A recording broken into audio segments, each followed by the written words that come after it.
자, 오늘 창세기 43장 4절 5절 4절 5절 앞을 보시고 믿음으로 선포합니다. 4절 5절 5절 다 같이 읽습니다. 시작. 아버지께서 우리 아우를 우리와 함께 보내시면 우리가 내려가서 아버지를 위하여 양식을 사려니와 아버지께서 만일 그를 보내지 아니하시면 우리는 내려가지 아니하리니 이 사람 우리에게 말하기를 너희 아우가 너희와 함께 오지 아니하면 너희가 내 얼굴을 보지 못하리라 하였습니다 하니라. 아멘. 오늘 유다의 말을 잘 기억해야 됩니다. 그는 우리라고 말을 하죠. 이 모든 것을 역전하는 능력의 파워 포인트가 됩니다.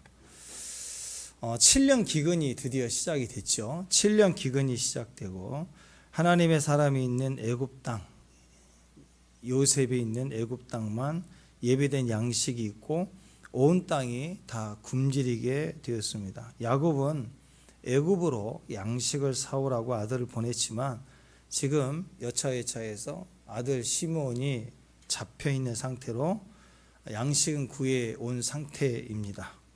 그런데 더 이상 시몬을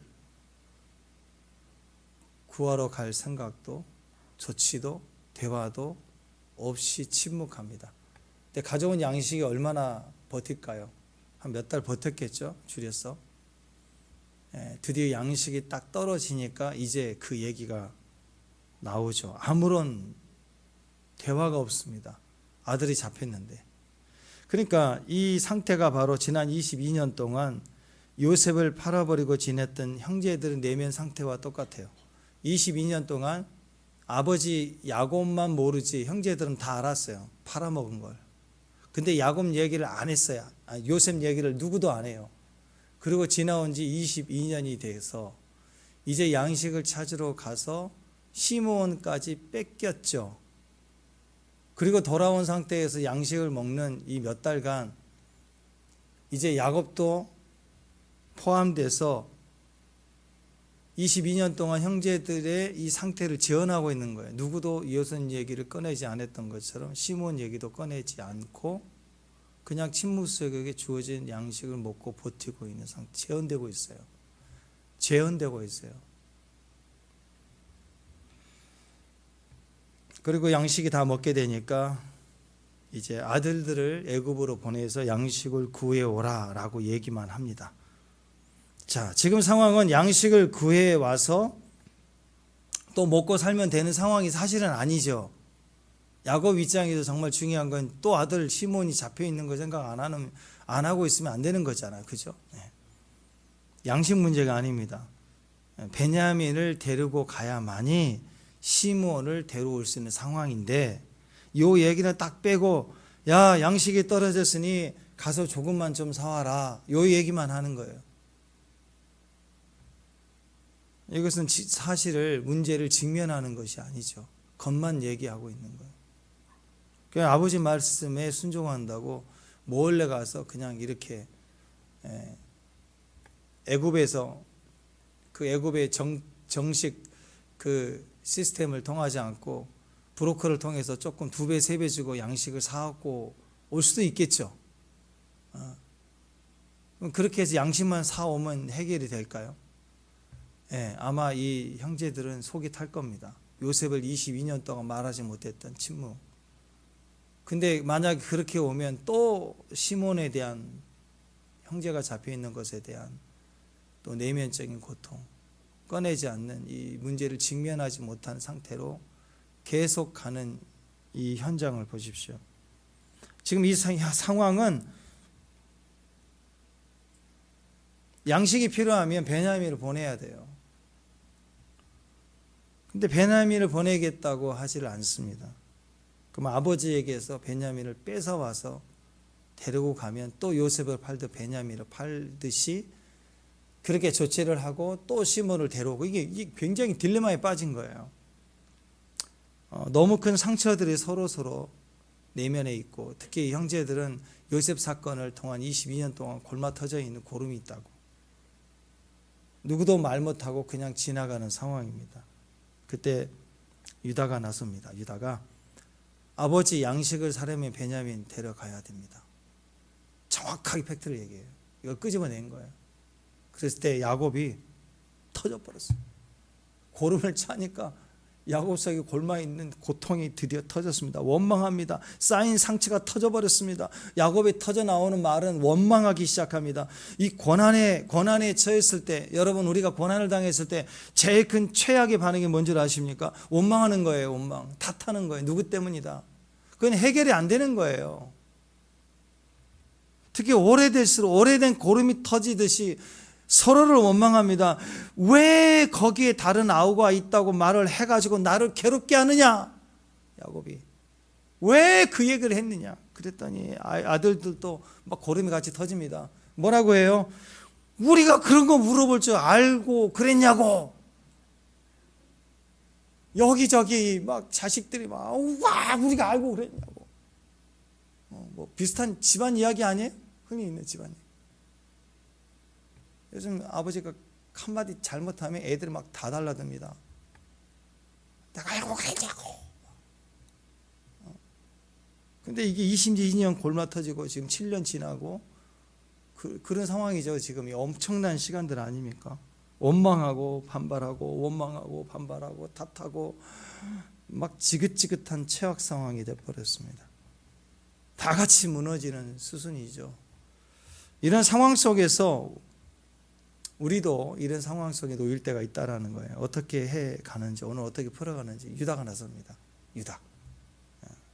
유다는 책임지겠다라는 거예요. 책임지겠다.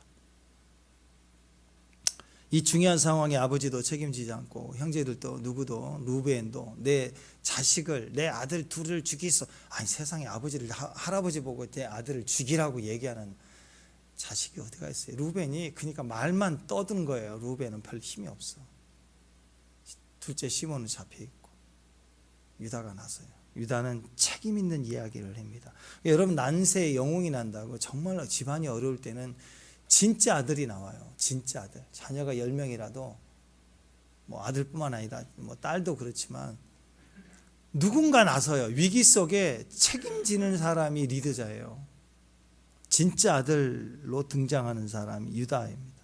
책임지는 모습이 나와요. 아들됨, 자녀됨은요 족보 이름 남기는 게 아니고 책임지는 사람이 진짜 자녀됨이에요. 여러분 이게 굉장히 무서운 능력입니다. 위대한 능력입니다. 아버지한테 말할 때 보세요. 일단 자기가 희생합니다. 책임지겠다는 의도로 아버지께 얘기를 해요. 내가 담보가 되겠습니다. 베냐민에게 문제 생기면 아버지 내가 책임집니다. 뭐 어떻게 책임질지 모르지만 일단 진짜 책임질 각오로 얘기를 하는 거예요. 리더자는 그런 거예요. 그러니까 책임감. 이 자녀의 가장 중요한 진짜 자녀는 책임지는 거예요. 자녀가 10남매를 낳았어도요, 자식들이 이런 일 저런 일 핑계대고, 뭐 가까이, 뭐 거리 문제 아니에요. 다 뭐 상황, 안 바쁜 사람 있어요? 힘들지 않는 사람 있을까요?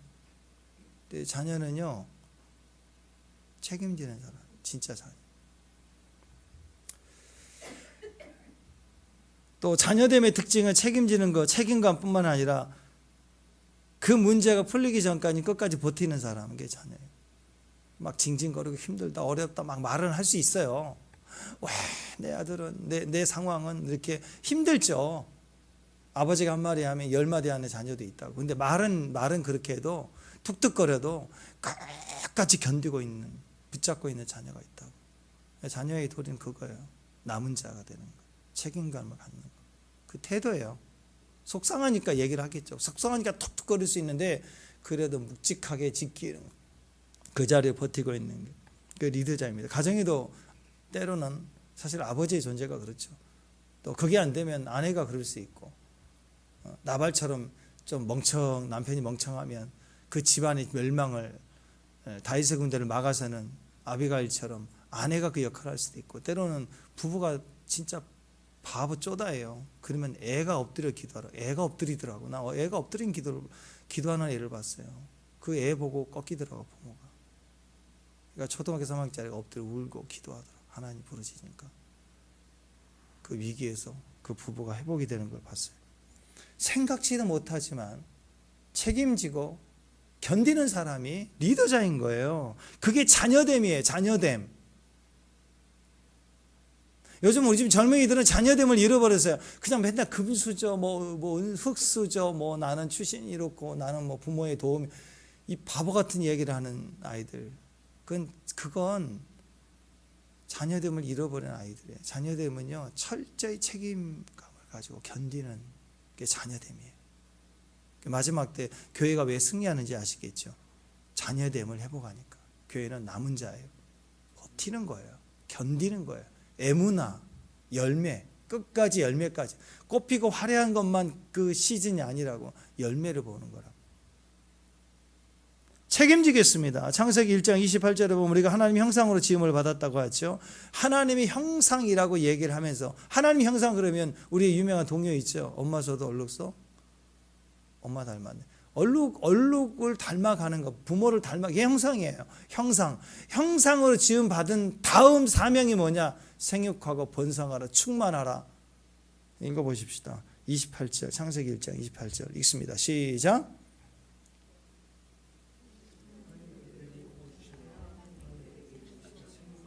번성하여 땅에 충만하라, 땅을 정복하라, 바다의 물고기와 하늘 새와 땅에 움직이는 모든 생물을 다스리라.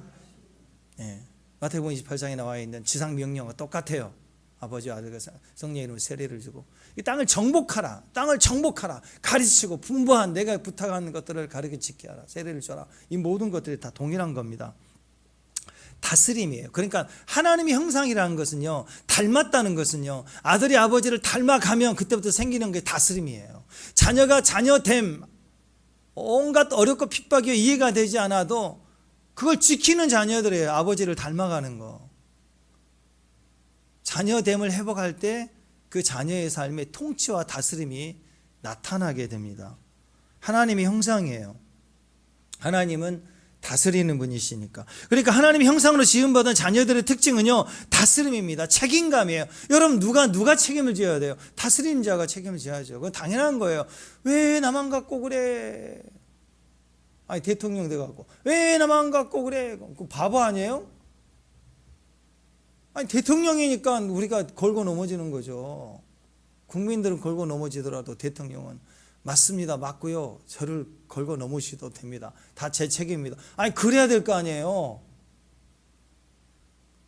아버지가 그래야 돼. 가정에서, 기업에서 기업주가 그래야 돼. 다스림, 정말 다스림을 아는데, 다스림을 사모하는데 책임감을 지려고 하잖아요. 그게 무슨 리더자예요? 축복합니다.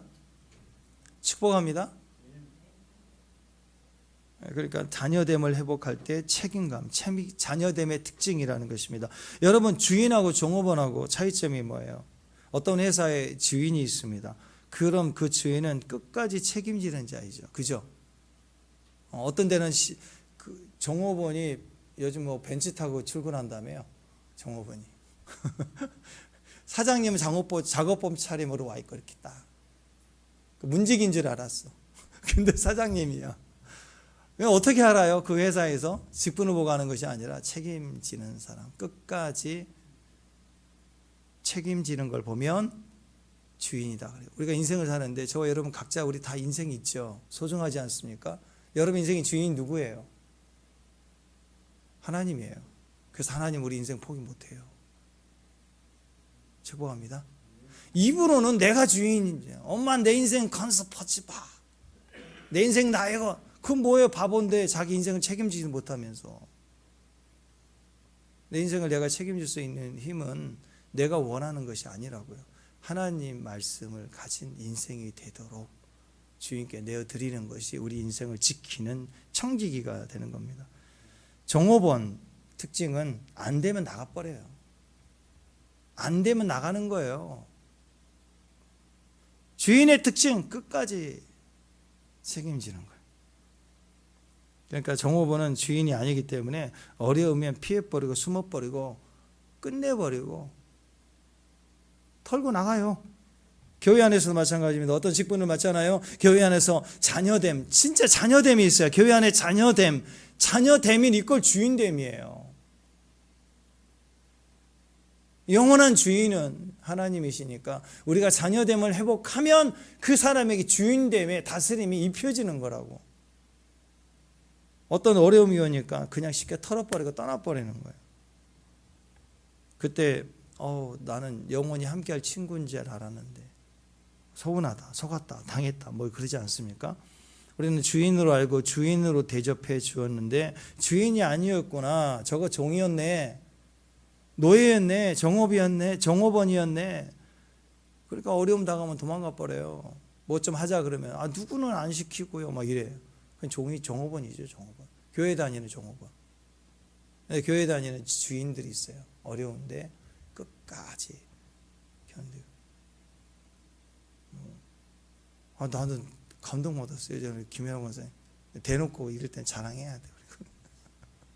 우리 어디 가면서 문자 안 알려줘가지고 혼자 몰랐잖아요. 금요일날 모임하는지. 우리는 다 놀러 가버렸는데. 근데 교회 왔는데 없네. 금요 모임이 없네. 금요일날 청소해야 되는데 나는 혼자 청소하신다. 깜짝 놀랐어. 너무 미안한데 혼자 청소를 다 하고 가셨다니까. 내가 막 갑자기 감동 먹었어요. 그냥 갈 수 있잖아요. 없으니까. 그렇죠. 이 먼 데까지 왔는데 없으니까 서운할 수도 있죠. 어떤 분은 시험 들 수도 있거든. 왜 나만 안 알려줬냐고, 나를 왕따 시켰다고 막 그럴 수도 있잖아요.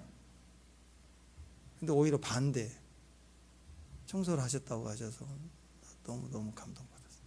근데 여러분 그럴 수 있습니다. 주인됨 하나님이 보시지 않겠어요? 영적인 장자 역할 숫자적으로는 4번이에요. 유다가 4번째라고.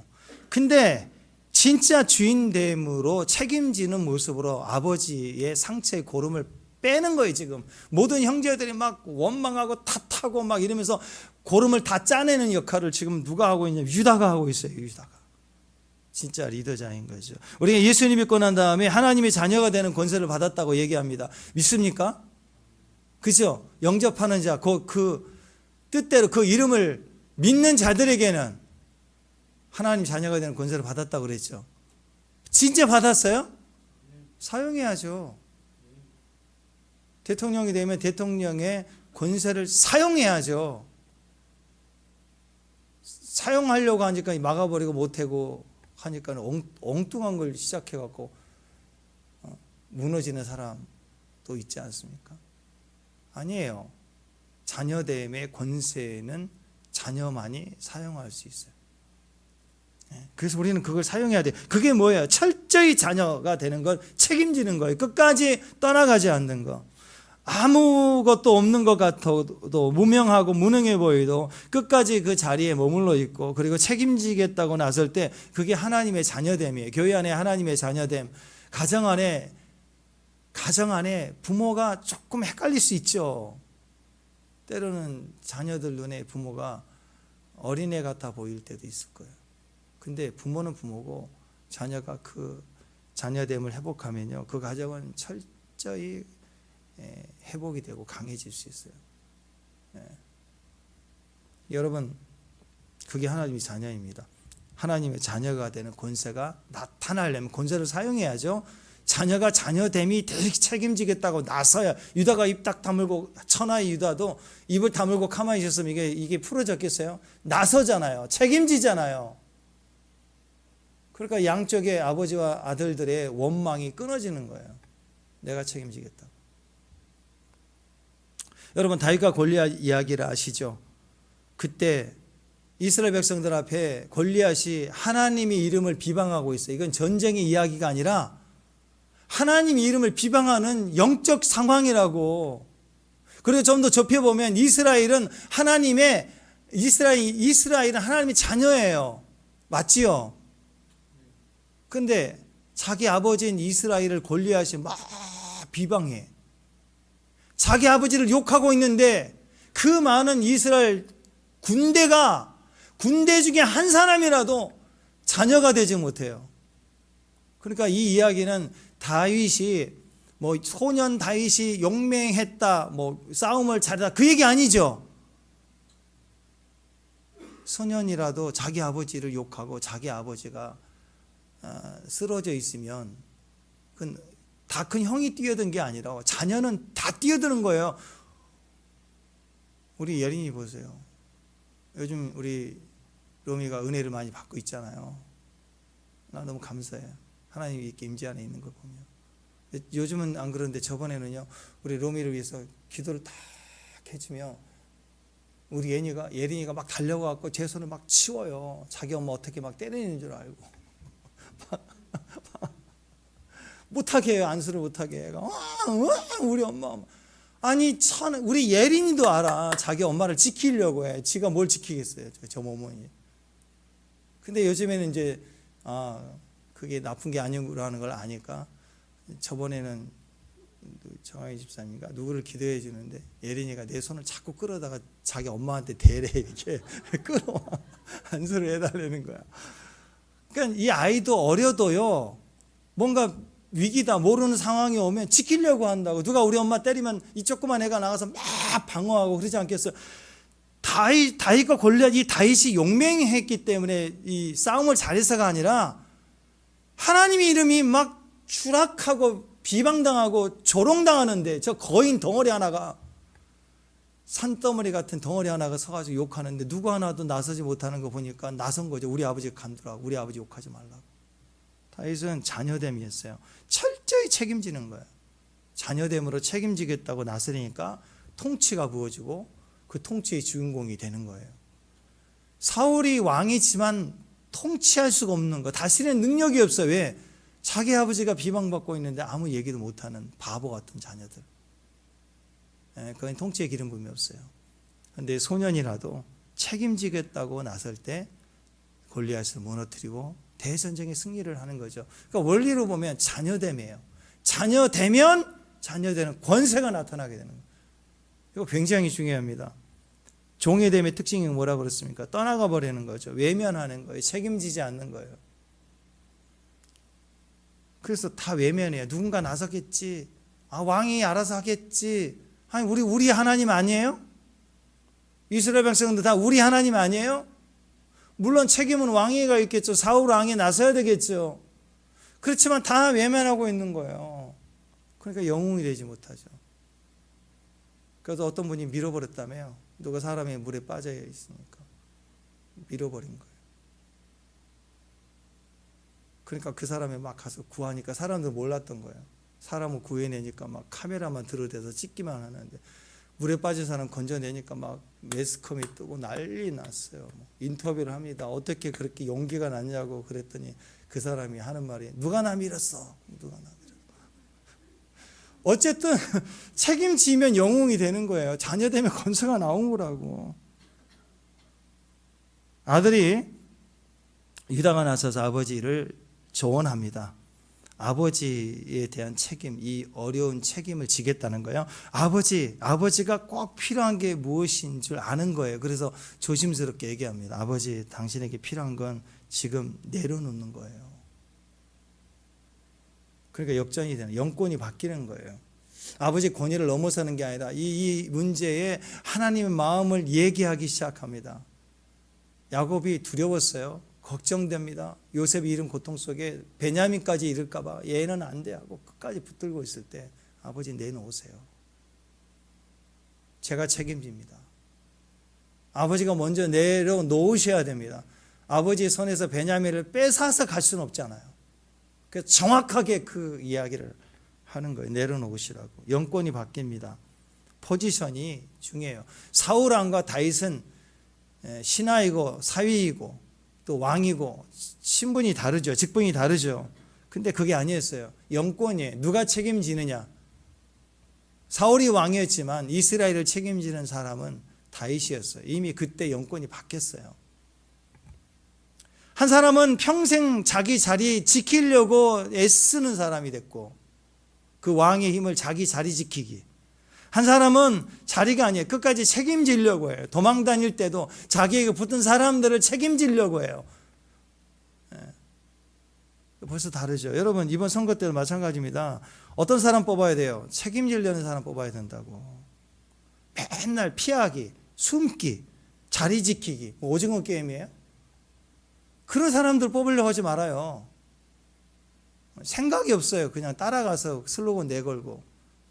빨간 색깔이냐 파란 색깔이냐 따라서 달기만 하고 얘기하는 게 하나도 없고 책임지려는 의식이 없고 맨날 무슨 뭐 숨바꼭질 피하기 숨기 자리 지키기 이것만 하는 사람들은 빼버려야 돼요. 오늘 유다의 말을 들어보십시오. 메시지가 있습니다. 지금 인생 가운데 우리가 풀리지 않는 많은 문제가 있을 때 이 광야 생활을 하는데 이 광야를 졸업하는 능력에 대해서 이야기를 하고 있습니다. 야곱에게 정확하게 얘기합니다. 아버지 내려놓으세요. 내려놓음이라는 게 뭐예요? 포기하는 거죠. 베냐민에 대한 애착 내려놓으세요. 하나님께 맡기란 뜻이에요. 성도에게 있어서 포기하라 내려놓는다는 뜻은 하나님께 위임하는 거라고 맡기는 거라고. 내려놓는다, 포기한다, 맡겼다 이거 다 같은 말인데요. 내려놓지 않으면 절대 풀리지 않습니다. 좋은 씨앗도 이게 그 어떤 종자라는 걸 알아도 이 씨앗을 알아도 그냥 병석에 담아놓고 있으면 그대로 있는 거예요. 이걸 땅에다가 심어야 돼요. 맡기는 거예요. 나 혼자 보고 있는 게 아니라 맡기는 거라고. 그래야 움직이고 열매가 있기 시작하는 겁니다. 아버지의 삶에 이렇게 꼬여 있는 게 뭔 줄 아세요? 평생 내려놓지 않으셨어요. 저 야곱의 상처와 그 고집을 다시 꺾죠. 그걸 지적해 줄 수 있는 능력이 야곱에게서 비난한 게 아닙니다. 정확하게 얘기를 하고 있는 거예요. 요셉도 사실은 끝까지 편애했던 사랑으로 요셉을 품었던 결과예요. 인간적으로 품었던 자식. 내려놓지를 못했어요. 평생 하나님이 짝지어 주신 레아가 자기 정실 부인인데 끝까지 라헬을 품고 살고 맨날 싸우며 지긋지긋하게 싸우다가 라헬이 결국 죽고 결국 막벨라 굴에 장사 지내는 조상의 묘실로 들어가는 진짜 아내는 레아였잖아요. 야곱의 약점이 그래요. 끝까지 자기 고집을 안 꺾고 내가 좋아하는 거 내가 원하는 거 끝까지 품고 가다가 이 어려운 상황 꼬이는 일들을 계속 경험했다라는 거예요. 여러분 어려우면 당장 포기할 게 무엇인가를 생각해야 돼요. 아직도 고집 피우며 그게 옳다고 우겨대고 그냥 구석구석 마음 구석 어디다가 담아놓고 끝까지 보물처럼 냄새나요. 냄새나 그거. 하나님께 맡기라는 거예요. 결과를 다 맡기라는 거예요. 근데 이 조언이 먹힙니다. 왜 먹혔을까요? 왜 먹혔을까요? 예, 유다의 이야기는 아버지의 잘못을 지적한 게 아니라 제가 책임지겠습니다라는 대가집을 있어서 그래요. 정말 이 일에 목숨을 내놓고 내가 다 책임지겠습니다는 말을 가지고 조언해 보십시오. 직언해 보세요. 다 통해요. 울림이 된다고. 설득이 된다고. 저는 이게 진짜라고 생각합니다. 말을 잘해서가 아닙니다. 책임지려는 이 아들의 이야기이기 때문에 들리기 시작하는 거예요. 야곱이 평생에 자기 안에 고집 피웠던 내 소유욕이 여기서 내려놓는 거예요. 그 마지노선 아니에요? 베냐민은 절대로 안 돼요. 라헬 그리고 요셉 다 잃어버렸기 때문에 떠났기 때문에 유일하게 붙들고 있는 마지막 이건 절대 안 되라고 생각했던 그 소위가 베냐민인데 내놓잖아요. 내놓게 되는 거예요. 뒤집어서 얘기합시다. 하나님은 불의하신 분이 아니신데 우리가 기도하면 하나님은 응답을 주실 거예요. 아멘. 근데 책임지려는 마음으로 구하면 이렇게 고집스러운 것도 내놓으시는 인간의 약함 속에 아버지의 마음이 있다면 하나님은 위대하시고 전능하시는 하나님인데 책임지려는 마음으로 구하면 왜 안 주시겠어요? 뭘 아까워서 안 주시겠어요? 불의한 인간도 설득이 되는데 살아계신 하나님이 왜 설득이 안 되겠어요? 무엇이든지 구하라 그러잖아요. 자녀됨을 회복하는 것은 굉장한 능력입니다. 기도의 방식, 금식, 무슨 행위를 더 열심히 뜨겁게 하는 데 있지 않아요. 철저히 책임지려는, 말씀에 책임지려는 자녀됨으로 서가는 것이 가장 큰 능력입니다. 그랬을 때 야곱이 이 이야기를 듣고 드디어 자기를 쪼갰어요. 끊어냅니다. 그리고 하는 말이 베냐민 데려가라. 베냐민 데려가라. 그러면서 위대한 성경의 멘트를 하나 하죠. 그 유명한 이야기예요. 내가 이르면 이르리라. 포기했다는 뜻이에요. 여기 엄청난 은혜 받은 한 자매님 있죠. 누구예요? 에스더가 그랬어요. 그래서 이 말을 은혜를 받아서 똑같이 내가 죽으면 죽으리라, 잃으면 잃으리라. 결과는 하나님이시다. 하나님이 나를 위해 하시는데 사람이 내게 어찌하랴. 부딪히는 거예요. 사람을, 상황을 부딪혀 가는 거예요. 하나님 나를 위해 하시면 누가 나를 대적하랴. 환경이, 상황이, 시간이 나를 어찌하랴. 부딪혀 갈 수 있는 힘이 있다. 13절 14절. 그때부터 문제가 풀립니다. 시작. 13절 14절 시작.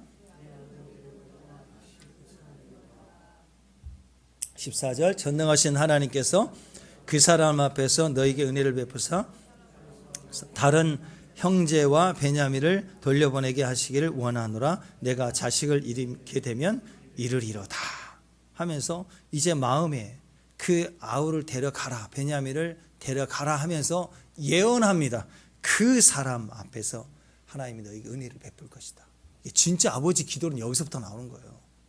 예언은 풀어져야 되는 거예요. 축복은 계속 풀어져야 되는데 뭉쳐있고 쥐고 있으면 예언이 안 나와요. 성도는 이 과정을 넘어가야 됩니다. 예언이 흘러나가야 되는 거예요. 그러니까 여러분 이렇게 내려놓게 되면 결과는 비로소 하나님이 일하기 시작하고, 내려놓기 시작하면 하나님을 찾기 시작하고, 그러니까 사람에게서 뭔가를 내려놓기 시작하면서부터 진짜 기도가 시작되는 거예요. 왜 기도가 안 돼? 붙들고 있으니까. 내 생각을 견고하게 붙들고 있으니까 기도가 안 되는 거예요. 자꾸 거기에 걸려 있으니까. 다 내려놔야 돼요. 그리 아니하실지라도 결과는 하나님께 있다. 그러니까 하나님 음성을 듣기 시작할 때 하나님이 보이기 시작하고 기도하기 시작합니다. 그래서 그 기도는 은혜를 베풀기를 원합니다. 하고 은혜를 구하게 되잖아요. 어떤 방법과 꼼수로 안 되니까 맡기고 내어드리고 하나님이 그 사람 앞에서 너희들에게 은혜를 베풀 것이다 하고 간구하기 시작합니다. 이 기도가 자녀들의 축복으로 갑니다. 아버지는 아무리 늙어도 죽기 전까지 입에서 나오는 자녀를 향한 예언적 축복은 반드시 역사해요. 그러니까 여러분 우리는 축복하는 일을 하셔야 됩니다. 아멘. 근데 이 순간 내가 가지고 있는 내 욕심, 내 두려움, 평생 나이가 들수록 소유하는 내 생각, 그 욕심 그거 내려놓지 않으면 우리가 예언적인 흐름으로 가지를 못해요. 잃으면 이르이로다, 망하면 망한다, 죽으면 죽겠다. 그때 하나님이 보이기 시작합니다. 그 은혜의 자리에 서 있는 저 여러분 되시기를 바랍니다. 그때 진짜 기도가 터지고요. 그때 예언이 와요. 어떻게 축복할 것인가, 어떻게 하나님이 은혜를 베푸실 것인지 간절한 기도가 시작이 되는 거예요. 오늘 이 기도의 자리에 저와 여러분이 서 있기를 주님의 이름으로 축원합니다. 자, 이것을 겸손과 순종이라고 얘기합니다. 성경에서는 겸손하라, 또 순종하라 이런 얘기를 많이 하는데요. 대표적으로 우리가 교만을 보십시다. 교만이 뭐예요? 교만을 통해서 겸손을 배운다면, 교만은요, 내가 할 수 있다 그거예요. 내가 할 수 있다. 아직까지 내가 나를 의지하는 게 그게 교만이에요. 겸손은 뭐예요? 그러니까 반대로 얘기하면 나는 할 수 없다. 그게 겸손이라고. 그러니까 겸손해지는 방법은 쉽죠. 나는 주님 없으면 하루도 안 됩니다. 내가 할 수 없다라고 인정하는 모습이 겸손입니다. 하나님 앞에 겸손할 때 하나님은 우리에게 일을 하기 시작해요. 하나님 없어도 됩니다. 그러면 철저히 일을 안 하세요. 이거 아셔야 됩니다. 내가 할 수 있다 그러면 안 하세요. 일을 할 수 없어요. 도와주세요.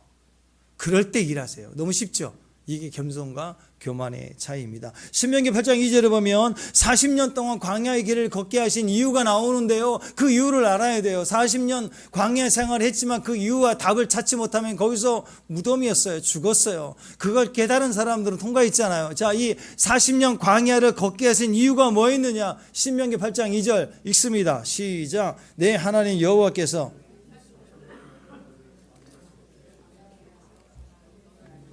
너를 시험하사 네 마음이 어떠한지 내 명령을 지키는지 아니 지키는지 알려 하심이라. 우리도 그렇고 이스라엘 백성도 그렇습니다. 광야는 너를 낮추신대요. 너를 낮추시며, 이게 겸손입니다. 너를 낮추시며 너를 시험하사 네 마음이 어떠한지 내 명령을 지키는지 아니 지키는지 알려 하심이라. 이게 같은 거예요. 광야의 목적은, 광야는 딱 두 가지예요. 겸손 체크하는 거예요. 순종 체크하는 거예요. 광야의 길을 갈 때 겸손이 뭘까요? 광야의 길을 갈 때 의식주 자체가 내가 안 돼요. 만나 떨어지는 거 내가 할 수 있어요? 물 마시는 거 내가 할 수 있어요? 세탁하기, 집에서는 빨래하죠. 뭐 좋은 세탁기 사면 되니까. 광야에서 세탁하기 돼요? 물 마시기 돼요? 빨래하기 되냐고요? 옷 입기, 먹기, 만나 먹기, 매출하기 먹기 되냐고요? 아무것도 안 돼. 너는 나 없이 하루도 안 된다. 그게 광야의 깨달음이에요. 여러분, 하나님께 맡길 때 이 모든 불가능한 일들이 가능해지더라. 이게 겸손이고 이게 순종의 삶이에요. 순종해야 돼. 만나도 지 마음대로 다 긁어 모아가지고 나가기 싫어서 긁어 모으면 하루 지나면 다 부패해버렸어요. 그러면 늘 그런 줄 알잖아. 그럴까봐 일주일에 한번 그 안식일 일하지 말라 그랬으니까 토요일 바로 안식일 전날에는, 그때는 금요일이었으니까 그 전날에 2배를 모으래요. 이거 하루 지나면 다 상한데 아니었어요. 그때는 또 이틀간. 이게 다 뭐예요? 하나님이 먹고 마시고 입게 하신다. 하나님 의지에 산다. 너는 네 힘으로 하루도 안 된다. 아직도 여러분 내 힘으로 하루는 되겠지. 그게 됩니까? 저는 이 겸손 안에 있기를 바랍니다. 하나님 없이는 저는 하루도 안 돼요. 그죠? 우리의 약점은 그래서 은혜가 되고 기쁨이 됩니다. 어떤 분은 잠을 못 자요. 1시, 2시, 3시. 우리는 잠을 잘 자죠. 부럽어요. 잠을 잘 자시는 분들 부러워요.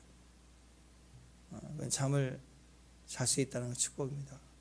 근데 잠을 잘 못 주무시는 분들은 또 더 축복을 받았어요. 나는 잠도 안 되네. 하나님 의지하지 않으니까.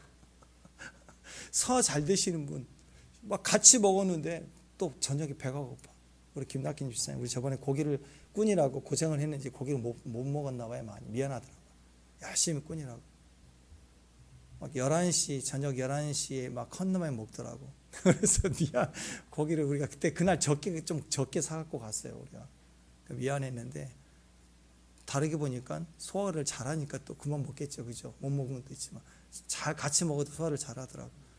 저도 요즘에 이제 조금 나이가 드니까 소화가 잘 안 돼갖고, 저녁에 많이 먹으면 아침에까지 더부룩해요. 근데 소화가 잘 되신 분들 보면 뭘 먹어도 막 진짜 게를 먹어도 막 씹어 먹는데 막 소화가 잘 되는 분. 조금 뜨거우면, 조금 매우면 소화가 안 돼. 우리가 그럴 수 있잖아요. 근데 그것도 축복이에요. 나는 소화도 안 되네. 나는 잠도 안 되네. 그러면 어떤 사람이에요? 하나님 없이는 나 진짜 소화도 안 되는 사람이구나. 나는 소화도 하나님 필요하구나. 잠잘 때도 엄청 기도하고 자야 되는구나. 잠이 안 올 때 누워서 뭐 하겠어요? 하나님 기도할 거 아니야. 임재 구하고. 그러니까 다른 사람보다 더 많이 하나님을 부르짖게 되지 않겠어요? 그게 역전이 일어나는 거예요. 기도하면 낚일 수 있는 의미고, 약할 때 하나님의 사람이 되어져 가는 겁니다. 어떤 일만 터지면 옛날 탓하고 변명하고 핑계하고 거짓말하고 순종하지 못한 이유가 뭐예요? 내가 할 수 있다고 생각할 때 그러거든요. 꼼수는요, 자기 발판과 계략이 있을 때 나오는 거라고. 근데 완전히 약자가 돼버리면 꼼수가 없어요. 그냥 살려주세요 밖에 안 되는 거예요. 그게 겸손이래요. 성경에서는 그걸 겸손이라고 얘기합니다. 어떤 분은 큐티 안 하면 죽을 것처럼 힘들어하시는 분도 있어요. 저는 그게 복이라고 생각합니다. 하나님 없이는 저는 아무것도 안 됩니다. 자, 하나님이 우리에게 함께 하신다 그러면 결과는 분명히 맡길 수 있습니다. 지금 현재 분명한 하나님의 말씀과 계시와 손그늘이 있고 느낌이 있다면 결과는 맡기는 거예요.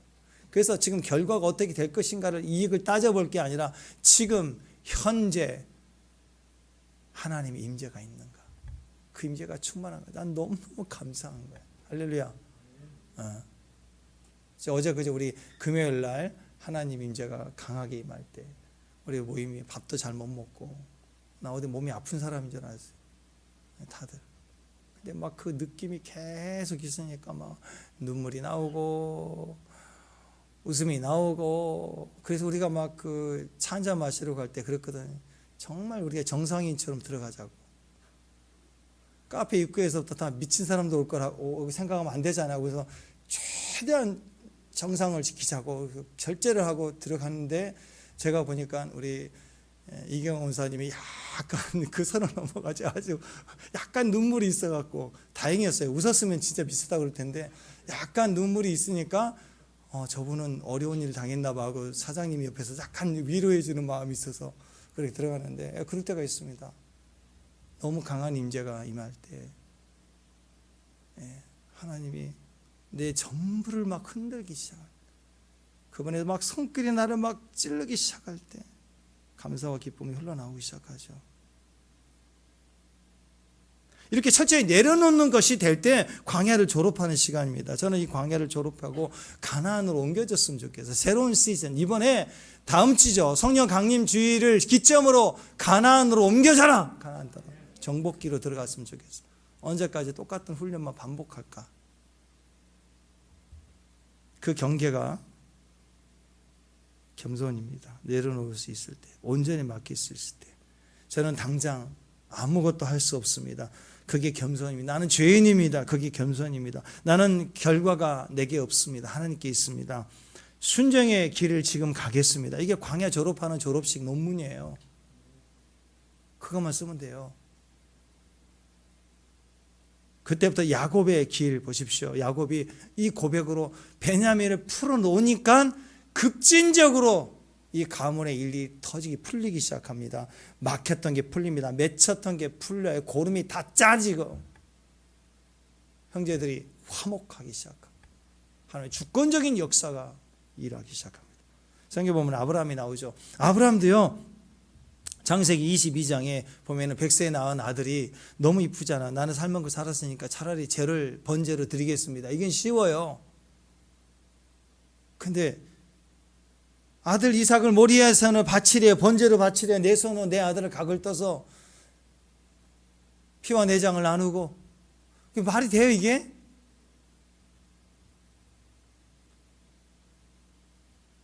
나는 할 수 없습니다. 그게 겸손이라고. 그래서 하나님께 다 맡기는 거예요. 그냥 결과를 맡기는 거예요. 결과를 맡깁니다.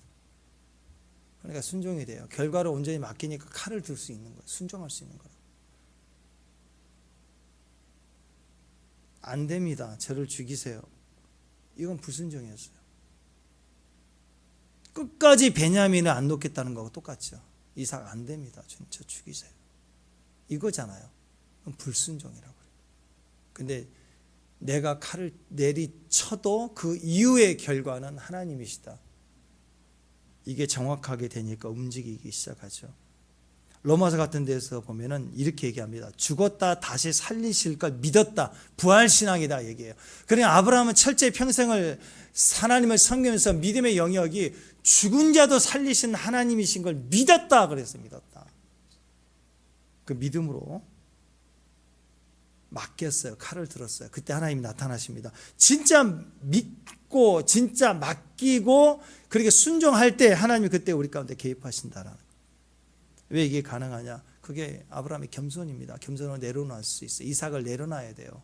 이삭을 내려놓고 베냐민을 내려놓을 수 있을 때 역동적인 움직임들이 일어나기 시작합니다. 그게 순종입니다. 순종은 철저히 내려놓을 수 있을 때 그때 역사예요. 그때 기적적인 일들이 일어나요. 축복합니다. 이삭도 보십시오. 우리가 다 알죠. 이삭이 하나님 앞에 순종하는 과정 속에 이 사막에서는 우물은요, 오아시스는 절대적인 축복이고 그건 또 생명과 한 목숨 생존권이 있는 문제 아니에요. 우물을 팔 때마다 신기하게 우물이 나오는데 이거 우리 거 하고 뺏으러 와요. 족버렸어요. 군대도 있고 힘도 있었지만 싸우지 않고 족버렸어요. 왜? 하나님 음성이 있었거든요. 우물을 파기만 하면 뺏으러 오는데 주권의 문제고 가나안 땅이었으면 싸워야 되겠죠. 근데 아니라 하나님이 이것도 하나님이 허락하시니까 주는 거예요. 또 줘버리고 그 말은 다른 말로 순종하고 또 순종했어요. 그래서 르호봇 넓은 땅을 차지하게 하셨다. 나중에는 어떻게 돼요? 맹세의 7 우물 부엘세바까지 다 얻게 됩니다. 하나님의 놀라운 축복이 그 흐름 순종하는 임재 속에 있었다는 거예요. 결과를 끝에 가서 하는 거잖아요. 내가 지금 예상하는 거 결과 아니에요. 여러분 잘 기억하십시오. 이 상황에서 지금 내가 예상하는 건 결과가 아니에요. 이제 예상해보니까 이게 안 될 것 같으니까 도망가 버리고, 이거 될 것 같으니까 하고, 그렇게 행하는데 그 예상하는 건 결과가 아니고 순종한 이후에 그때 결과를 아는 거예요. 제발 지금 이 상황에서 이 말하면 큰일 날 것 같으니까 나는 안 해. 그건 잘못된 결과라고. 내 상상이라고. 내 상상. 그 일은 일어나지 않아요. 그러니까 제발 왜 부딪히지 않는지 몰라요. 직면해야 돼요. 이 얘기하면 아버지 뒤집어지겠다. 몰라요? 알죠. 내가 이 얘기하면 이 친구 뒤집어질 걸 내가 알아요.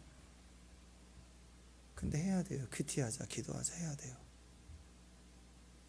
근데 오늘 유다의 방법이 있었어요. 어떻게 이 얘기를 하죠? 20년 묵은 고름을 짜내서 이거 엄청 부담이에요. 어떻게 가능하죠? 다시 어떻게 가능했어요? 이 설득이 책임지니까.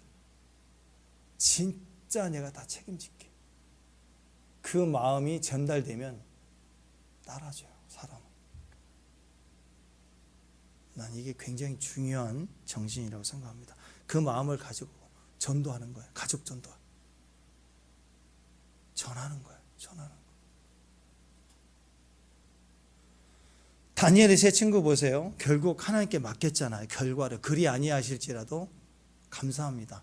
그러니까 왕이요, 우리는 절하지 않을 거예요. 근데 왕이 막 화가 났죠. 야, 집어넣어. 그래서 그 결과 예상했던 대로 들어갔어요. 그러면 다니엘의 세 친구가 거절했을 때 불 속으로 끌려 들어갈 거라는 것을 예상한 게 결과였지만 그 결과로 됐어요. 근데 그게 결과였어요? 아니라고. 인간은 죽음이란 영역 안에서 생각하는 최종 모습이 결과인 줄 아는데, 성도의 결과는 하나님께 있고 하나님의 결과는 죽음 이후에도 부활이라는 영광이 있다는 거 아셔야 됩니다. 그래서 사람이 상상하고 예상하는 결과는 절대 결과 아니야. 이 얘기하면 큰일 날까? 큰일 안 나요. 부딪혀보라고요. 믿음으로. 쉽다 된다 간단하다. 그리 아니하실지라도 감사해요. 그 말은 죽을까 봐 생각하는 죽음이 나의 결과가 아니었기 때문에 죽어도 그 이후의 결과까지 맡긴 거예요. 그랬더니 죽어요? 예, 물론 죽어도 부활이라는 게 있지만 죽기 전에 집어넣었어요. 불 속에 들어가는데 안 죽었어요. 분명히 이 다니엘 친구를 집어넣는데 불 속에 막 춤추는 사람의 모습은 아 뜨거워 주님의 사랑. 4명이 막 춤췄어요. 누구예요? 4명이? 한 명은 천사 아니면 주님이겠죠. 그렇죠? 같이 춤췄다. 그게 결과였어요. 맡겼더니 그 결과. 다니엘 3장 26절 읽어보십시다. 시작. 느부갓네살이 맹렬히 타는 풀무불 아기 가까이 가서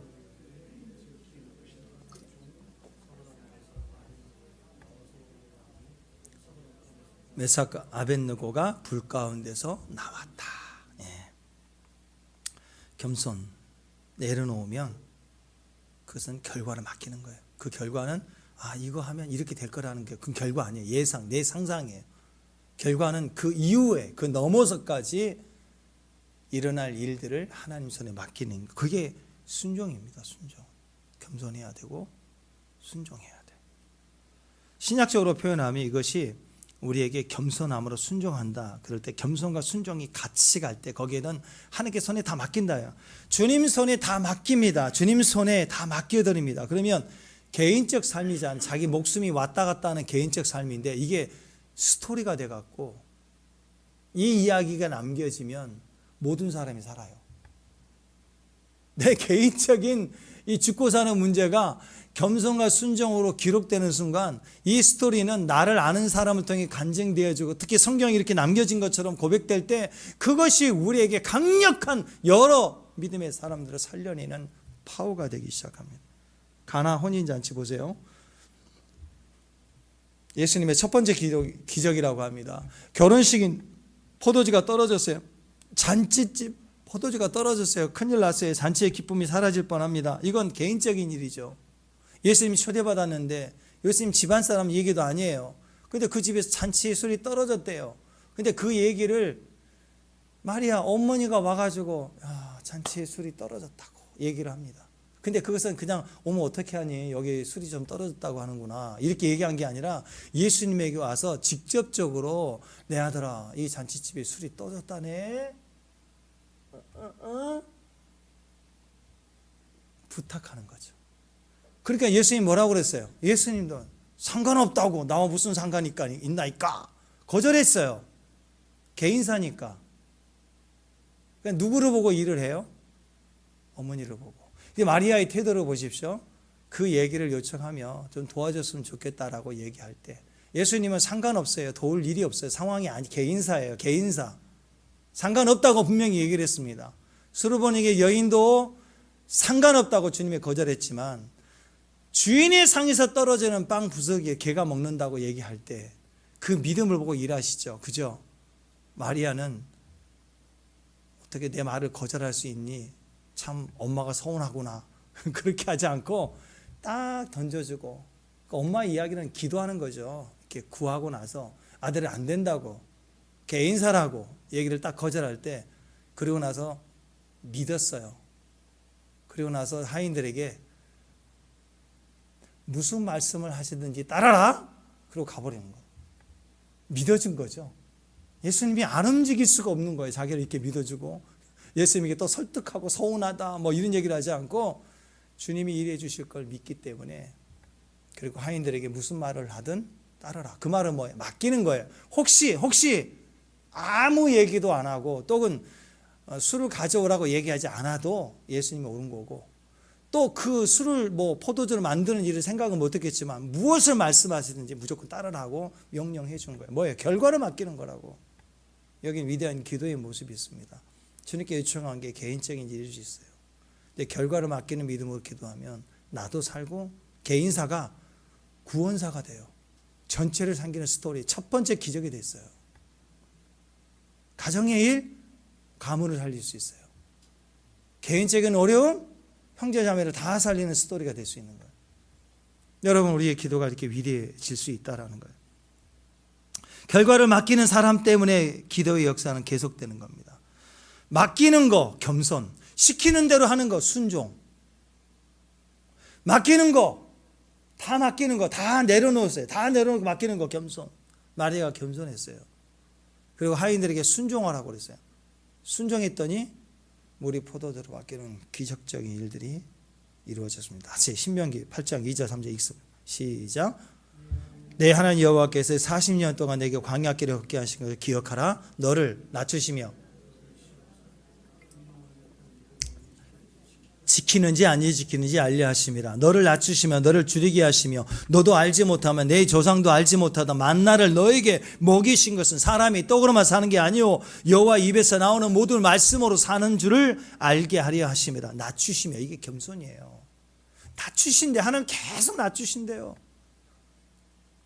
반대로 성경에 어떤 얘기예요? 목이 곧은 낮추시는데 목을 곧게 해. 뻣뻣하게. 목이 곧은 백성, 듣지 않는 백성. 결과를 맡길 수 있는 사람이 순종입니다. 순종하지 못하는 이유는 뿌리에 있습니다. 겸손이 없어서 그래요. 내려놓지 못하기 때문에. 그래서 예수님은 마태복음 16장 24절에 보면 이에 예수께서 제자들에게 이르시되 누구든지 나를 따라오려거든 자기를 부인하고 자기 십자가를 지고 나를 따르라. 나를 부인하는 거, 나를 내려놓는 게 필요합니다. 이게 같은 얘기거든요. 철저히 내 목을 세우는 거, 내 뜻을 내가 꺾지 않을 때 이걸 교만이라고 하는데 교만한 자는 하나님을 듣지 않아요. 듣지 않으니까 하나님을 자기가 스스로 대적하고 있는 거예요. 듣지 않는 것은 대적하는 거라고. 야고보서 4장 6절 있습니다. 시작. 그러나 더욱 큰 은혜를 주시나니 그러므로 일렀으되 하나님 교만한 자를 물리치시고 겸손한 자에게 은혜를 주신다. 겸손해야 돼요. 내 뜻 끝까지 붙들고 있으면 그게 교만이에요. 야곱이 라헬을 붙들었을 때 고통스럽고, 이제 요셉 붙들었을 때 형제들 가운데 이간질하고 팔리고, 이제 드디어 베냐민 붙들고 있으니까 다 죽게 생겼어요. 이걸 교만이라고 얘기한다고. 나에게는 애착이지만 교만이라고. 이걸 유다가 책임을 지겠다고 조언했을 때 풀어놓기 시작할 때 어떤 일이 벌어졌어요? 민족 대이동이 시작이 되는 거예요. 하나님 뜻이 애굽으로 옮겨가기 시작합니다. 이 일이 이제 본격적으로 시작이 되는 거예요. 그러니까 여러분, 내가 하겠다, 내가 붙들겠다 그러지 말고, 내가 쥐고 있겠다 그러지 말고 좀 놔요. 네, 나이가 들수록 놔요. 붙들지 마세요. 언제까지 아들도 모르고 며느리도 모르고 비법 갖고 살래요? 좀 내려놔요. 알려줘. 하나님께 맡기고 가는 거예요. 하나님께 우리 일부의 모든 삶을 다 맡기면 그 일부의 삶이라는 작은 삶도 반드시 구원의 역사가 돼서 하나님의 카이로스 같은 하나님을 만나지는 사건이 될 수 있습니다. 기도하는 사람만이 그래서 그 가치를 알 수 있게 돼요. 기도한다는 건 뭐예요? 내가 할 수 있으면 기도 안 하죠. 할 수 없으니까 엎드리는 거 아니에요. 잠자는 것도 안 됩니까? 축복입니다. 음식 소화도 안 됩니까? 축복이에요. 오늘 오리지널 인도식 카레를 먹을 텐데, 할렐루야. 우리는 얼마나 큰 축복인 줄 아세요? 약간 오해가 전달돼 갖고 하루 전에 재야 되잖아요. 그죠? 근데 우리 성사님 친구 아버님은 오늘 먹는 줄 알고 어제 이 먼 데까지 왔는데 못 먹었어요. 우리는 그걸 먹는 거라고 오늘. 네. 여러분, 그래서 먼저 된 자가 나중 되고 나중 된 자가 먼저 되고 그래요. 잘 들어야 돼. 잘 들어야 돼요. 말씀 잘 들으면 됩니다. 네. 어떤 상황 속에서도 내려놓는 것부터 시작합니다. 내 뜻, 내 관철, 내 생각 붙드는 게 아니라 내려놓는 거예요. 내려놔야 돼요. 그럴 때 하나님 우리 가운데 그 내려놓는 기도를 통해서 역사하신다는 거예요. 그래서 여러분, 문제 앞에서 자, 유다의 등장을 다시 보십시다. 유다가 등장해서 제일 먼저 했던 이 유다의 모습을 보십시오. 이 문제의 첫 번째 유다의 자세는 책임지는 자세예요. 책임지겠다. 이게 중보라고 그래요. 중보. 우리 삶에 중보가 필요합니다. 가정에서도 중보자가 다 있어요. 교회에서도 보면 중보자가 있어요. 어떤 일도 보면은 중보자가 있어요. 중보자 때문에 일이 완성되는 거예요. 책임지는 사람이에요. 야곱의 집안에 문제가 있었죠. 그 문제가 뭐였어요? 가난입니까? 지금 가난입니까? 기근의 문제예요? 양식의 문제예요? 아니잖아요. 지금 요셉이 지금 형제들을 만나게 되면서 궁금했던 게 하나 있어요. 그건 뭐였어요? 이 집안의 문제였어요. 형들이 자기를 미워했는데 지금은 더 마지막 이 베냐민을 미워할까 안 미워할까? 이거 다시 확인하고 싶은 거예요.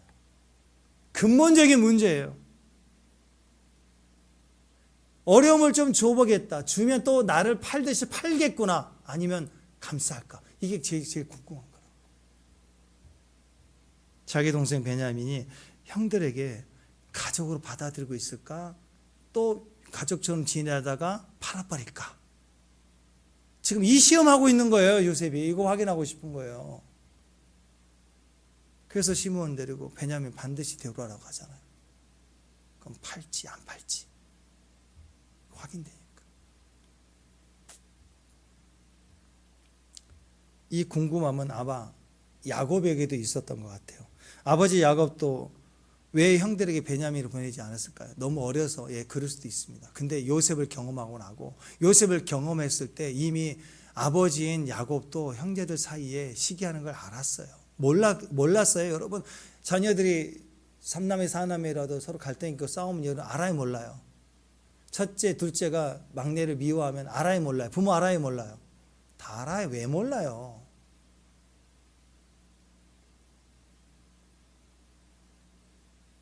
그 분위기를 읽었기 때문에, 그리고 그 순간에 요셉이 죽었다는 걸 알았기 때문에 베냐민에 대해서 철저히 더 보호가 컸을 거고, 그리고 이번에 데려가면 자이든 타이든 기회가 되면 지들 살려고 하는 결정적인 순간에는 이 베냐민도 팔아버리겠구나.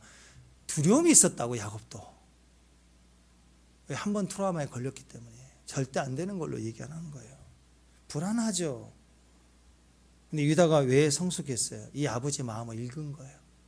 그리고 우리가 잘못했다는 걸 알았어요. 요셉을 내 동생으로, 우리라고, 가정이라고, 내 가족으로 품지 못했던 상처가 있었어요. 그래서 아버지에게 다시 나온 거예요. 아버지 그 마음을 읽었어요.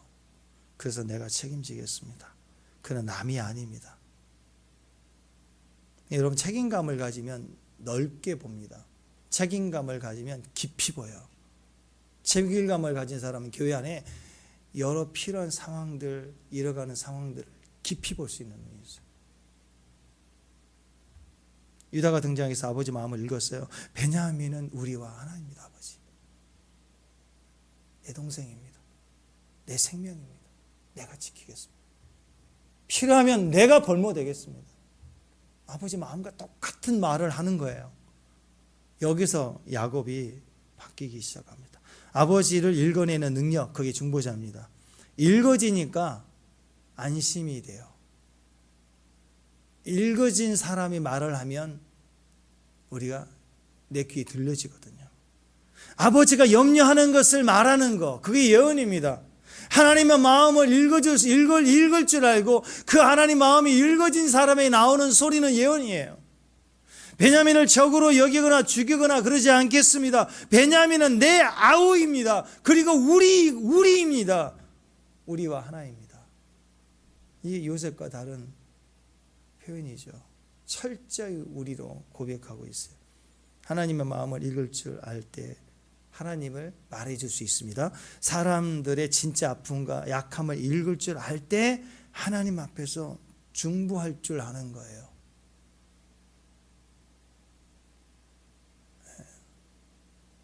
최근 우리나라가 막 난리를 치면서 정치인들, 난 너무 막 뭐 그런 급도 안 되지만 개인적으로 저는 너무 마음이 아픈 거예요. 세월호든 뭐 이태원이든 어려움이 생길 때마다 그냥 바퀴벌레처럼 서갖고 그 아픔을 가진 사람을 대변하는 것처럼 막 뭐해라 난리를 치다가 한 서너 달 지나서 이제 단물 빨아먹고 인기가 없으면 싹 다 빠져서 누가 책임져요? 진짜 아픔을, 그 고통을 이해하고 대변하는 사람이 있던가요? 요즘 국뽕이라고 그러죠. 나라가 뭐 되는 줄 알고 막 대한민국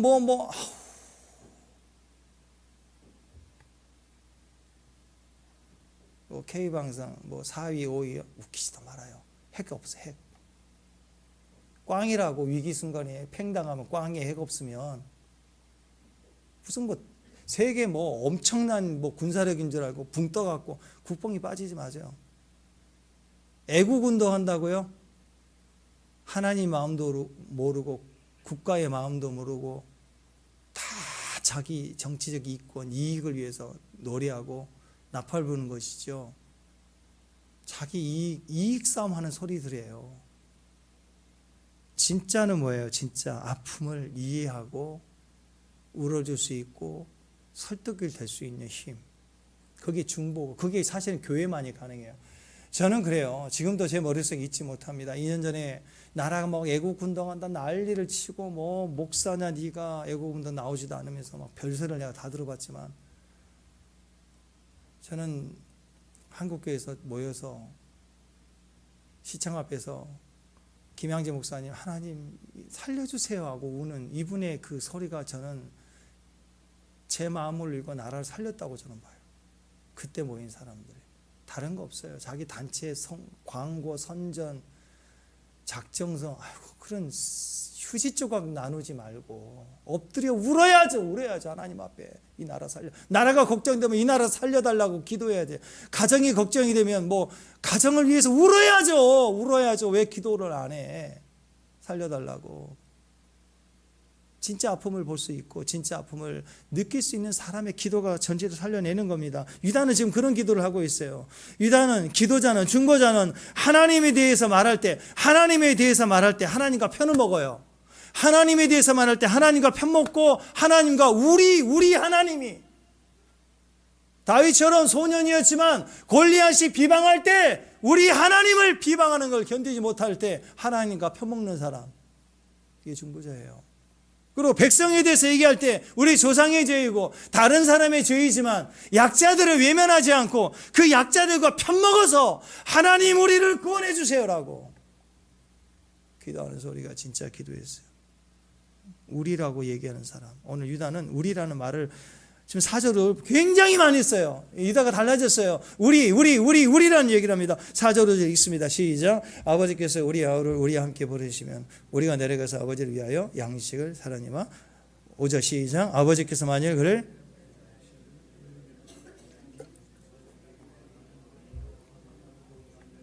너희가 내 얼굴을 보지 못하리라 하였습니다. 유다는 이 두 구절을 얘기하면서 아버지에게 얘기합니다. 철저히 중심에 얘기합니다. 우리 아우, 우리와 함께 우리가 내려가서 우리는 내려가지 않겠다. 우리에게 말하기를 우리라고 얘기를 합니다. 아버지 아픔, 아버지만의 아픔이 아니라 우리 아픔이에요. 만약에 베냐민을 잃어버리면 아버지의 그 고통, 우리의 고통이고 제가 책임지겠습니다. 그런 말 아니에요. 베냐민과 우리는 하나다. 이게 믿음이에요. 하나님과 우리가 하나다. 저 백성과 우리는 하나다. 아우의 안전을 보증하기 위해서 내가 담보되겠습니다. 내 목숨 걸겠습니다 하잖아. 이게 중보예요. 이전에 흥분으로 터져 나오는 루벤은 뭘 얘기했어요? 제가 책임지겠습니다 안 하죠. 뭐예요? 내 아들을 죽이소서. 우리도 예수님과 죽으러 가자 뭐 이런 얘기, 뭐 그 쓸데없는 이야기를 하는 거예요. 책임지지 않는 말. 여러분, 주님의 마음을 가지고 말하는 거, 주님의 마음을 가지고 약자를, 위기 순간에는 내 동생을 팔아치우지 않고 그는 우리와 하나다라고 품고 책임지며 말하는 거. 예. 자, 두세 사람이 그냥 있는 거 아니에요? 두세 사람이 있는데 서로 우리가 되는 거. 자, 두세 사람이 있는데 서로 우리가 되는 거. 그 모습은 지성소의 법궤 뚜껑 씌운 자에 천사가 이렇게 양쪽을 마주보고 있는 그림입니다.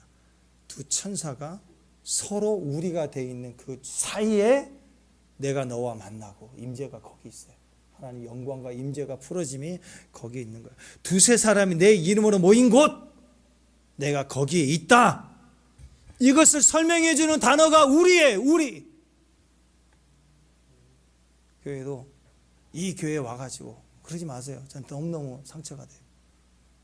우리 교회예요. 저는 외국에서는 영어로 이게 안 돼요. 우리만 되는 거예요. 우리 엄마. 우리만이 느낄 수 있는 단어예요. 엄마 중에 제일 위대한 엄마가 우리 엄마거든. 안 그래요? 우리는 흔히 얘기하잖아요. 우리 아빠, 우리 엄마. 아니, 친구들하고 얘기하면서 우리 엄마 그러면 이 친구는 우리 엄마 아니잖아요. 근데 내가 내 소속 가운데 얘기할 때는 우리 엄마예요. 이건 뭘 얘기합니까? 소속 얘기하는 거예요. 책임지는 이야기예요.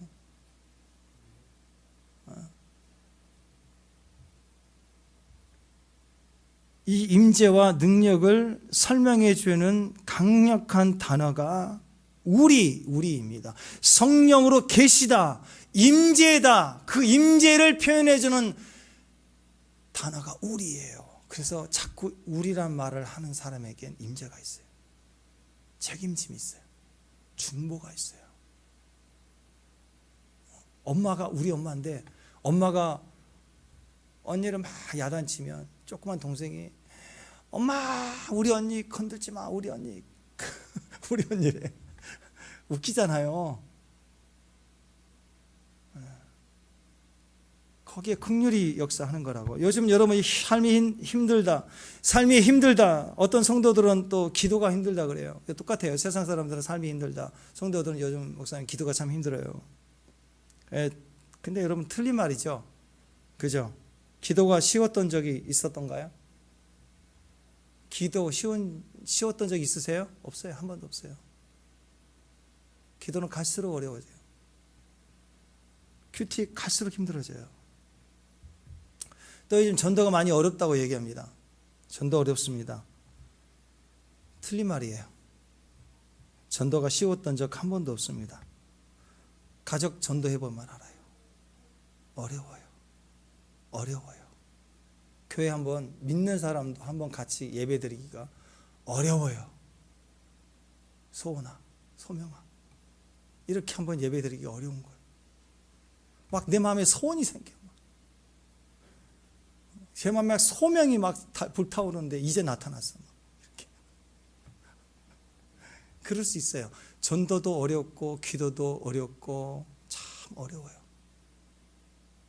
어렵습니다. 쉬운 적 없습니다. 왜 그럴까요? 전도는요, 기도는요, 어려운 게 아니라 불가능한 거예요. 전도의 내용이 복음인데, 복음은 우리의 이성과 본성으로 절대 안 맞아요. 처녀가 아이를 낳았다. 무리를 걷는다. 죽은 자가 살아났다. 이거 이성적으로 이해가 됩니까? 이게 본능으로 여러분이 받아들일 수 있는 이야기예요. 이거 굉장히 어려워요. 불가능합니다. 근데 우리는 믿지요. 우리는 믿습니다. 그래서 재밌습니다. 이게 이해가 안 되는데, 이해가 안 돼. 지금도 저도 이해가 안 돼요. 근데 믿어요. 이게 달라진 거예요. 그러니까 여러분, 이해가 돼야지만 믿는 게 아니에요. 여전히 이해가 안 돼도 우리는 여전히 믿음이 강해질 수 있어요. 그렇기 때문에 복음은 계속 전해야 되는 거. 내가 이해가 안 되고 전해도 이해가 안 될 거예요. 그렇지만 계속 전하는 게 복음이에요. 그러면 나는 믿어지고 전달받은 그 사람도 이해가 안 된다. 그러지만 갈수록 그는 믿어지게 될 거예요. 성도는 믿음의 역사를 보는 거거든요. 복음은 전하면 일단 믿는 자가 생깁니다. 이성과 본능으로 철저히 외면당하는 복음이지만 그 미련한 우리를 통해서 미련한 방법으로 전해지지만 이상하게 전하는 나도 둔하고 방법도 어설프고 듣는 자도 이해가 안 된다고 하지만 시간이 지날수록 그 중에서 믿는 자가 있어요. 요즘 아이들이 믿기 어렵죠. 청년도 없고 중고등부도 없고 그러잖아요. 근데 여기 검단에 사역하는 우리 친구 목사님 교회예요. 중학교 2학년짜리가 수예배도 나오고 그 엄마 아빠가 안 믿어요. 근데 열심히 기도하고 근데 복음 성경 말씀 잘 몰라요. 모르는데 계속 나오고 은혜를 받는데 혼자 나와서 수요일도 나오고 주일도 나오고 가끔씩 목사님 저 힘든 것 같아요. 그러면 기다려 정연아 데리고 가서 짜장면 하나 사주면 또 확 풀리고 그러는데 걔 얘기 들으면서 난 너무 궁금했어. 전혀 영적이지 않는 것 같은 상황에 막 엄청 믿음을 갖고 막 잘하고 있어. 근데 물어보면 잘 모르겠대. 근데 열심히 잘 나오고 믿고 잘하고 있대요. 복음의 역사예요. 그러니까 전해야 됩니다. 가족 중에도 아직 이해가 안 되고 엄마는 맨날 기승전 기도냐고 막 그래도 또 기도하고 또 전하고 또 얘기하고 계속 가다 보면 오늘날 막 믿어지는 일들이 생기는 거예요. 복음은 무조건 전해야 됩니다. 듣는 자들 중에 믿는 자가 생겨요. 이해가 안 돼도 괜찮아요. 듣는 자들 속에 믿는 자가 생기는 거예요. 계속 전해야 될 이유가 거기 있는 거예요. 왜? 성령이 계시기 때문에 그래요. 성령이. 이해는 안 되지만 기도하면 이해가 안 되지만 기도받고 나아요. 병이 누군가는 낫는다고. 그러니까 계속 복음을 증거하면 믿게 되고 치유를 선포하면 치유가 되고 하나님의 경제적인 어떤 활동과 움직임들을 선포하고 기도하고 나가면 또 그런 일들이 형성이 되는 거예요. 이해가 안 되지만 계속되는 거예요. 하나님의 역사는 계속될 수밖에 없어요. 왜? 성령님이 계시기 때문에. 불가능한 상황에 구덩이에 빠졌을 때, 감옥에 던져졌을 때 이게 안 되잖아요. 다니엘이 사자굴에 던져졌을 때 이해가 되지 않습니다. 바울과 실라가 두들겨 맞고 복음을 전했을 때 두들겨 맞고 컴컴한 감옥에 매맞고 갇혔을 때 이거 전부가 다 이해가 되지 않는 상황이에요. 그런데 그것을 그들은 믿음으로 받아들이고 그리고 그 믿음으로 받아들인 현장에서 전했어요. 복음을 전하고 그리고 찬양했어요. 기도했어요.